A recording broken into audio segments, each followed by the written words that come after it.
तो ये हमारे पास 4 डिफरेंट स्टेप्स हैं in order to explain the Carnot cycle और द कार्नोट इंजन। तो कार्नोट साइकिल है या जो कार्नोट इंजन है, this is basically a ideal heat engine on the basis of like that कि जो हमारा पिस्टन है या जो हमारा सिस्टम है या जो हमारा सिस्टम यहाँ पर फिट है वो क्या करेगा, 100% जो है वो वर्किंग प्रोड्यूस करेगा in the presence of ideal gas. तो सादी कार्नोट ने एक आइडियलाइज हीट इंजन बनाया और वो इस बिहाफ पे बनाया कि वो क्या करेगा, 100% वर्क फंक्शन प्रोड्यूस करेगा।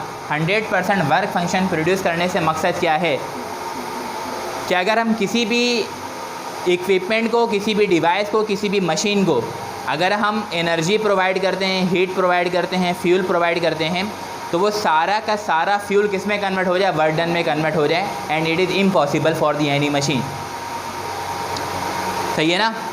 जितनी भी चीज़ें आपको नज़र आ रही होती हैं, ठीक है ना, डिवाइसेस के फॉर्म में, इक्विपमेंट्स के फॉर्म में, मशीन्स के फॉर्म में, व्हीकल्स के फॉर्म में, गाड़ियों के फॉर्म में, तो हर ऑब्जेक्ट क्या करता है, कोई ना कोई अमाउंट ऑफ हीट क्या कर रहा होता है, लाजमी रिजेक्ट कर रहा होता है। अगर मोटरसाइकिल को उठा करके आप देख लेंगे तो उसके साइलेंसर से जो है वो स्मोक बाहर की तरफ आ रहा होता है, तो उसका मतलब हीट रिजेक्ट हो रही है। तो मतलब जितना अमाउंट ऑफ एनर्जी उसको दिया गया वो सारा का सारा वर्डन में कन्वर्ट नहीं हुआ। उसका इंजन सारा का सारा वर्डन में कन्वर्ट उसको नहीं करता है, बल्कि some amount of heat must have to be rejected in the surrounding.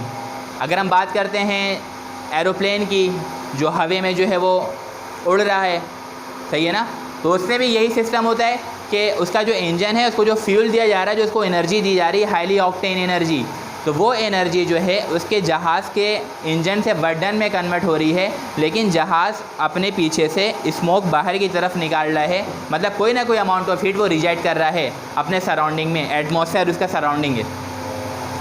सब मैराइन वगैरह, आबदोज वगैरह पानी के अंदर मूव कर रहे होते हैं, चल रहे होते हैं, तो उसके अंदर भी इंजन फिट हुआ होता है, लेकिन वो भी कोई ना कोई अमाउंट ऑफ एनर्जी क्या कर रहा होता है, रिड्यूस कर रहा होता है, बाहर की तरफ निकाल रहा होता है। तो आज तक ऐसा हीट इंजन नहीं बन सका एक्सपेरिमेंटली जो 100% क्या हो, एफिशिएंट हो। आ रही बात समझ में। तो सादी कार्नोट ने इसके ऊपर क्या किया, कोशिश की कि हम एक ऐसा हीट इंजन बनाते हैं जो कि क्या हो, 100% एफिशिएंट हो, मतलब कोई भी हीट उसमें लॉस नहीं हो। तो ऐसा पॉसिबल नहीं है भाई। अगर एक एसी भी है तो वो क्या करता है, जब अपने आप सर्विसेज को वो स्टार्ट करता है, जब अपने प्रोसेस को वो स्टार्ट करता है, तो कूलिंग देने के बाद अमाउंट ऑफ हीट बाहर की तरफ आउटर से वो क्या कर रहा होता है, रिजेक्ट कर रहा होता है। घर में डीप फ्रीज़र है आपके, है ना, या फ्रिज है, तो उसके पीछे का जो सरफेस होता है, एरिया होता है, वो क्या होता है, हॉट होता है, गर्म होता है, मतलब हीट रिजेक्ट हो रही है कोई ना कोई, है ना। हत्ता कि लैपटॉप और मोबाइल फ़ोन भी आप यूज़ करते हैं तो वो भी एक मशीनरी डिवाइसेस हैं, तो वो भी गर्म हो जाता है ना। तो मतलब उसकी भी एफिशिएंसी जो है वो 100% नहीं है। तो किसी भी मशीन की एफिशिएंसी 100% हम नहीं करवा सकते। थियोरेटिकली हम ये बात कह सकते हैं कि हम करवा सकते हैं, लेकिन एक्सपेरिमेंटली ऐसा पॉसिबल नहीं है। उसके लिए हमें क्या चाहिए होगा, आइडियल गैस चाहिए होगा, जो कि दुनिया में एग्जिस्ट नहीं करती है। बात समझ में आ रही है नहीं। तो अब यहाँ पे सादी कार्नोट ने क्या एक्सप्लेन किया है, ये हमारे पास 4 डिफरेंट प्रोसेस हैं। यहाँ से स्टार्ट हो रहा है number 1, number 2, number 3 and number 4। This are the different 4 steps of thermodynamical process, ठीक है ना। तो अगर हम फर्स्ट थर्मोडायनेमिकल प्रोसेस को देखते हैं तो हमारे पास क्या लिखा हुआ, आइसोथर्मल एक्सपेंशन होगा पहले, फिर उसके बाद क्या लिखा हुआ बेटा, एडियाबैटिक एक्सपेंशन होगा, फिर उसके बाद क्या लिखा हुआ है, आइसोथर्मल कॉम्प्रेशन होगा, फिर उसके बाद क्या लिखा हुआ है, एडियाबैटिक कॉम्प्रेशन होगा। तो ये सारी कंडीशन आपको पहले से पता है कि आइसोथर्मल क्या है और एडियाबैटिक क्या है, और आइसोथर्मल एक्सपेंशन क्या होता है, एडियाबैटिक एक्सपेंशन क्या है, आइसोथर्मल कॉम्प्रेशन क्या है एंड एडियाबैटिक कॉम्प्रेशन क्या है ना। आपको ये पता है आइसोथर्मल एक्सपेंशन में नाम के आगे लगा हुआ एक्सपेंशन, तो मतलब गैस एक्सपेंड करेगी, पिस्टन मूव करेगा अपवर्ड डायरेक्शन में। ये जो पिस्टन यहाँ लगा हुआ है, ये पिस्टन क्या करेगा, अपवर्ड डायरेक्शन में मूव करेगा, तो एक्सपेंशन हो जाएगा। आइसोथर्मल का टर्म ये बता रहा है the temperature of the system should remain constant through out the process, कि टेम्परेचर जो रहना चाहिए वो क्या रहना चाहिए, कांस्टेंट रहना चाहिए, कंजर्व रहना चाहिए तो एक्सपेंशन करवाने के बाद हमारा टेम्परेचर कांस्टेंट रहना चाहिए अगर हम इस प्रोसेस को समझने जाएंगे, सही है। फिर उसके बाद दूसरा क्या लिखा भाई, adiabatic expansion. Adiabatic indicate that no heat flows into और आउट ऑफ द सिस्टम, कि ना हीट बाहर जाएगी और हीट ना अंदर दाखिल होगी। एक्सपेंशन, और ये पिस्टन ऊपर की तरफ मूव भी करेगा, मतलब एक्सपेंशन होगा, मतलब एडियाबैटिकली एक्सपेंशन होगा, सही है। फिर उसके बाद नेक्स्ट जो प्रोसेस है हमारा वो क्या लिखा हुआ, आइसोथर्मल कॉम्प्रेशन। कॉम्प्रेशन कंप्रेस से निकला भाई, किसी चीज़ को कंप्रेस करना, दबाना। और यहाँ पे क्या लगा भाई, एक पिस्टन है, ये पिस्टन कंप्रेस होगा, लेकिन कैसे होगा कि temperature should remains constant, temperature change नहीं होगा। फिर उसके बाद एडियाबैटिक कॉम्प्रेशन, फिर उसमें हम और कंप्रेस करते रहेंगे, कॉम्प्रेशन का प्रोसेस चलता रहेगा। तो एक साइकिलिंग प्रोसेस में सिस्टम जहाँ से स्टार्ट होता है वहीं पर आकर के क्या होता है, रुक जाता है, ठीक है। सपोज़ कि हमने अपना सिस्टम जो है वो स्टार्ट किया जब प्रेशर क्या था बेटा, P1, वॉल्यूम क्या था V1 और टेम्परेचर क्या था T1। This is the initial stage when the pressure was P1, volume V1 and temperature T1, ठीक है। तो उस सिस्टम को a system can be defined as, or a piston can be defined as, it has a heat conducting base and non conducting walls, है ना, and a frictionless movable piston। ये piston movable होता है, frictionless होता है, इसको fix भी किया जा सकता है, ये डाउनवर्ड डायरेक्शन भी मूव कर सकता है, अपवर्ड डायरेक्शन भी मूव कर सकता है। ये इसके जो वॉल्स होते हैं ये होते हैं नॉन कंडक्टिंग वॉल्स, ना हीट इसमें से दाखिल होती है और ना हीट इसमें से बाहर निकलती है। और इसका ये जो बेस होता है, this base is the heat conducting base, तो हीट ये यहाँ से गेन भी करता है और हीट यहाँ से ये रिलीज़ भी कर सकता है, सही है। ये बात हमने पहले भी डिस्कस किया था। हमने अपने सिस्टम को नंबर 1 आइसोथर्मल एक्सपेंशन में ला के रखा। आइसोथर्मल एक्सपेंशन में क्या होगा, गैस जो है वो एक्सपेंड करेगी लेकिन आइसोथर्मली, सही है। तो ये काम किस तरीके से होगा, सपोज़ कि हमने अपने सिस्टम को कहाँ पे ला के रखा हुआ, हॉट रिजर्वायर पे। किस पे ला के रखा हुआ है ना, एक हमारे पास सिस्टम है, उस सिस्टम को लाके हमने एक ऐसे बॉडी के ऊपर रखा जो इनफाइनाइट अमाउंट ऑफ हीट अपने पास मौजूद रखता है। रोटी पकाते हैं ना, तो तवे में क्या है, एक इनफाइनाइट अमाउंट ऑफ हीट मौजूद है कि उसमें कंटिन्यूस सप्लाई ऑफ सुई गैस जो उसमें वो आती रहेगी और वो रोटी का और कंबस्शन का रिएक्शन होता रहेगा और रोटी पकने का अमल जो होगा वो क्या होगा, चलता रहेगा, चाहे जितनी रोटी पकवा लो। और अगर कंटिन्यूस सप्लाई ऑफ हीट या गैस अगर रुक जाएगी तो फिर वो वहाँ पे वो रिएक्शन नहीं होगा। तो यहाँ पे ये जो रिजर्वायर है हमारा, ये reservoir infinite amount of heat अपने पास रखता है, सही। जब ये यहाँ से अमाउंट ऑफ हीट इसको प्रोवाइड करेगा, जब ये अमाउंट ऑफ हीट यहाँ से लेना स्टार्ट करेगा, that amount of heat will be Q1। मैंने आपको बताया था कि दो हमारे पास डिफरेंट हीट्स होते हैं, एक होता है Q1 और एक क्या होता है बेटा, Q2। ये हमेशा क्या होता है, एब्जॉर्ब, क्या होता है, बताया था ये। और ये क्या होता है, हमेशा रिलीज, बताया था ये। और Q1 का मैग्नीट्यूड हमेशा ज़्यादा होता है Q2 के मुकाबले में। The amount of heat which is going to absorb by the hot reservoir, that is Q1, must be greater as compared to the amount of heat that is Q2 which is rejected by the system, सही है। तो ये जो amount of heat absorb करेगा Q1, तो Q1 absorb करने के बाद अंदर की जो मॉलिक्यूल्स की जो काइनेटिक एनर्जी होगी वो बढ़ना स्टार्ट होगी और बढ़ते बढ़ते बढ़ते एक टाइम ऐसा आएगा कि गैसेस के मॉलिक्यूल पिस्टन के ऊपर प्रेशर लगा के उसको क्या करवा देंगे, अपवर्ड डायरेक्शन में, फॉरवर्ड डायरेक्शन में मूव करवा देंगे। ऐसा होगा कि नहीं होगा। जब ये अपवर्ड डायरेक्शन में मूव हो जाएगा तो इसका मतलब इसने क्या प्रोड्यूस कर दिया, वर्क डन, है ना। और ये बात हम जानते हैं, it is impossible for the any machine to produce the work done without losing some amount of heat और एनर्जी। वर्क डन उस टाइम तक नहीं हो सकता जब तक वो कोई ना कोई अमाउंट ऑफ हीट या एनर्जी रिजेक्ट ना करवा दे। तो इसका मतलब यहाँ से हीट रिजेक्ट होगी, वो हीट जो रिजेक्ट होगी बेटा वो क्या होगी, Q2, क्या होगी। जब हीट रिजेक्ट हो गई तो मतलब जो टेम्परेचर के यहाँ से गेन करता है और उसके बाद वर्क डन करवाने के बाद कोई ना कोई अमाउंट ऑफ हीट वो रिजेक्ट कर रहा है, तो अगर ये कंटिन्यूस प्रोसेस चलता रहेगा तो अंदर का टेम्परेचर तो बार बार डिस्टर्ब होता रहेगा, आइसोथर्मल कंडीशन लगेगी नहीं। आइसोथर्मल कंडीशन में टेम्परेचर क्या रहना चाहिए, कांस्टेंट। और हमने आइसोथर्मल प्रोसेस में क्या पढ़ा था, the amount of heat which is rejected by the system, it against achieve or absorb the same amount of heat by the body or reservoir. तो ये यहाँ से क्या करेगा, वही अमाउंट ऑफ हीट दोबारा हासिल करके इसका टेम्परेचर क्या करवा देगा, मेंटेन, और वर्क डन का अमल होता रहेगा। इसीलिए हम इसको क्या बोलते हैं, आइसोथर्मल कंडीशन को मैक्सिमम वर्क डन प्रोसेस बोलते हैं ना इसको। तो कंटिन्यूसली ये काम होता रहेगा। तो ये इस तरीके से यहाँ पर आइसोथर्मल एक्सपेंशन हो जाएगा। ठीक है, जब आइसोथर्मल एक्सपेंशन होगा तो टेम्परेचर क्या रहेगा, कांस्टेंट। इनिशियली हमारा प्रेशर क्या था, P1, वॉल्यूम क्या था, और टेम्परेचर क्या था। अब हमारा प्रेशर क्या हो जाएगा, P2, वॉल्यूम क्या हो जाएगा, लेकिन टेम्परेचर क्या रहेगा, T1 ही रहेगा, क्योंकि टेम्परेचर इज कांस्टेंट। बात समझ में आ गई है। टेम्परेचर कांस्टेंट इस तरीके से रहेगा कि जब ये अमाउंट ऑफ हीट हासिल करके पिस्टन को एक्सपेंशन प्रोड्यूस करवाएगा तो वो कोई ना कोई अमाउंट ऑफ हीट रिजेक्ट करेगा। जब हीट रिजेक्ट करेगा तो इसका टेम्परेचर डिस्टर्ब हो गया।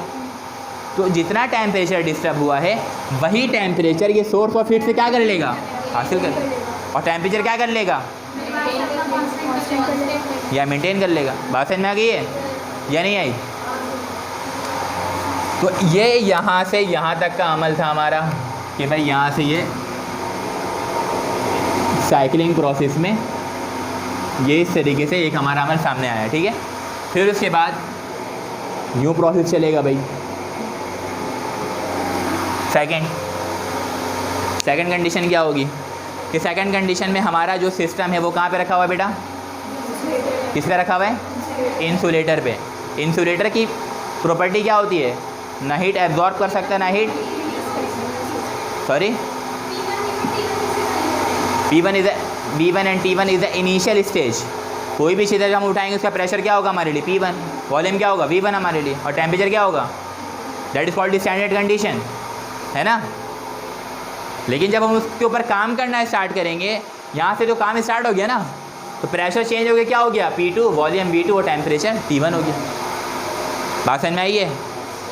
अब उसके बाद हमने अपने सिस्टम को उठा के किस पे रख दिया, इंसुलेटर पे। अब इंसुलेटर पे रखा है, हमें पता है कि ये क्या है, नॉन कंडक्टिंग है या नहीं है, और इसका बेस क्या है, हीट कंडक्टिंग है ना। और ये रखा हुआ किस पर, एक इंसुलेटर पे। तो हीट रिलीज़ करने का एक ही रास्ता था, इसका बेस, वहाँ से भी हीट रिलीज़ इसलिए नहीं होगा क्योंकि ये एक ऐसे चीज़ पे रखा हुआ है जो कि खुद क्या है, bad conductor of heat and electricity, that is called the insulator. सही। तो अब यहाँ से जो हमारा सिस्टम आया है इस पोजीशन पर, इसकी अपनी कोई ना कोई इंटरनल एनर्जी होगी या नहीं होगी, होगी ना। तो इसी अपने सेल्फ इंटरनल एनर्जी पे ये क्या करेगा, पिस्टन को अपवर्ड डायरेक्शन में मूव करवाएगा on its own internal energy. तो क्या होगा, ये पिस्टन एक्सपैंड होगा और हीट कोई भी बाहर की तरफ नहीं आएगी, क्योंकि यहाँ तो से तो हीट बाहर निकल नहीं सकती है। ये हमारा जो है वो नॉन कंडक्टिंग वॉल है, हीट कंडक्टिंग बेस तो है लेकिन वो इंसुलेटर पे रखा हुआ, तो वहाँ से भी एनर्जी बाहर नहीं आएगी। तो अपने ओन इंटरनल एनर्जी पे ये पिस्टन अपर डायरेक्शन में मूव करेगा, ठीक है ना, और पिस्टन जो है वो एक्सपैंड होगा। तो इस तरीके से हम कहेंगे कि इसके अंदर क्या हो जाएगा, एडियाबैटिक एक्सपेंशन हो जाएगा। जब एडियाबैटिक एक्सपेंशन होगा तो हमारा प्रेशर क्या था, P2, वॉल्यूम V2 और टेम्परेचर T1। तो जब यहाँ पर आएगा तो क्या हो जाएगा, प्रेशर P3, वॉल्यूम V3 और टेम्परेचर T2। टेम्परेचर तो चेंज हो जाएगा ना इसमें, क्योंकि एडियाबैटिक सिस्टम तो है नहीं है, आइसोथर्मल सिस्टम तो है नहीं, इसमें टेम्परेचर लाजमी क्या होगा, चेंज होगा। तो प्रेशर P2 से चेंज होकर क्या हो जाएगा, और वॉल्यूम V2 से चेंज हो गए, और टेम्परेचर T1 से चेंज हो गए। सही है। अब इसके बाद देखिएगा,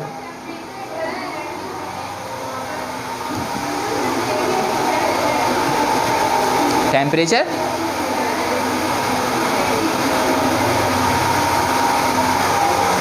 इंटरनल एनर्जी और टेम्परेचर तो डिफरेंट चीज़ें हैं ना।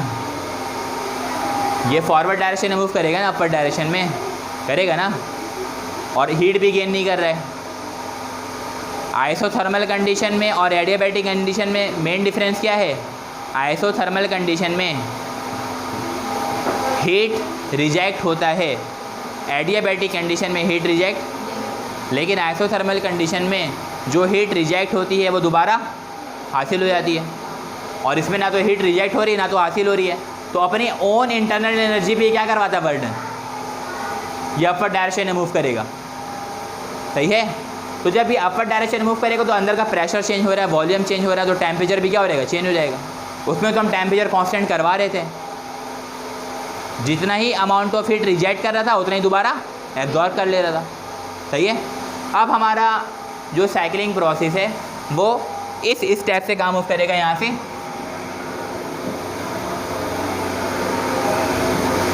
ये हमारा एक स्टेप आ जाएगा, ये सही है। प्रेशर किस में कन्वर्ट हो चुका, P3 में, वॉल्यूम किस में, और टेम्परेचर T2 में। यहाँ पे क्या लिखा हुआ हमारे पास, आइसोथर्मल कॉम्प्रेशन। आइसोथर्मल मतलब टेम्परेचर कांस्टेंट रहना चाहिए, कॉम्प्रेशन मतलब गैसेस के मॉलिक्यूल कंप्रेस होंगे, पिस्टन कंप्रेस होगा। तो पिस्टन को कंप्रेस करना स्टार्ट किया, यहाँ से पिस्टन कंप्रेस होते होते होते नीचे की तरफ आएगा।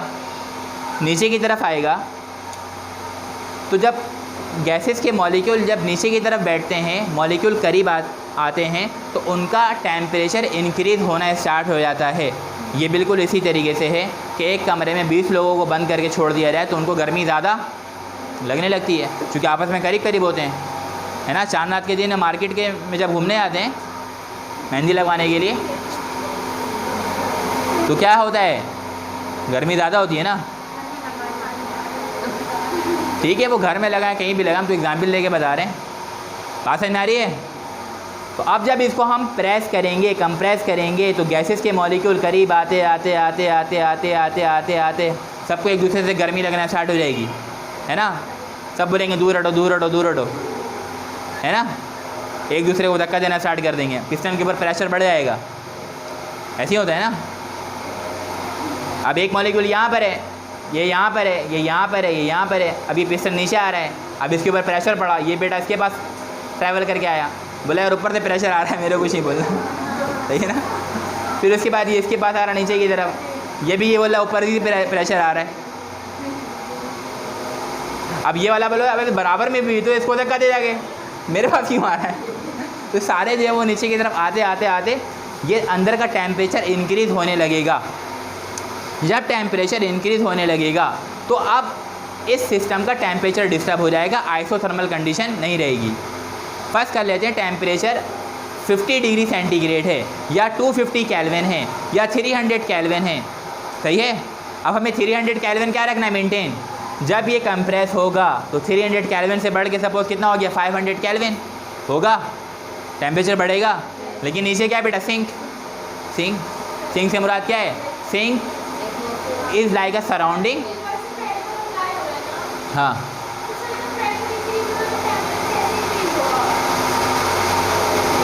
यहाँ से प्रेशर जब हम बढ़ाएंगे तो ये मॉलिक्यूल्स कहाँ आएंगे, वॉल्यूम कम होगा, मॉलिक्यूल करीब करीब आएंगे, ठीक है ना। जब मॉलिक्यूल करीब करीब आएंगे तो मॉलिक्यूल्स के अंदर का टेम्परेचर क्या हो जाएगा, इंक्रीज हो जाएगा, सही है ना। जब टेम्परेचर बढ़ेगा तो हमें अंदर का टेम्परेचर क्या करना है, मेंटेन करना है। तो अंदर का टेम्परेचर मेंटेन करने के लिए यहाँ पे क्या लगा हुआ, सिंक।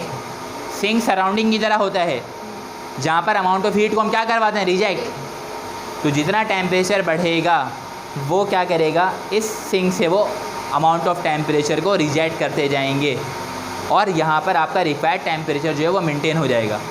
बात समझ में आया नहीं सबको। ये वो टेम्परेचर जो कि पिस्टन के कंप्रेस होने से बढ़ेगा, वो सारा का सारा टेम्परेचर रिजेक्ट हो जाएगा कहाँ पे, सिंक की तरफ, सही है। इस तरीके से टेम्परेचर क्या हो जाएगा, मेंटेन, और गैसेस क्या हो जाएंगे, कंप्रेस, ठीक है। फिर उसके बाद क्या होगा, प्रेशर चेंज हो गया, यहाँ पे क्या हो जाएगा, वॉल्यूम चेंज हो गया, क्या हो जाएगा, और टेम्परेचर चेंज हो गया, T2 ही रहेगा ना। यहाँ पे टेम्परेचर क्या था, ठीक है।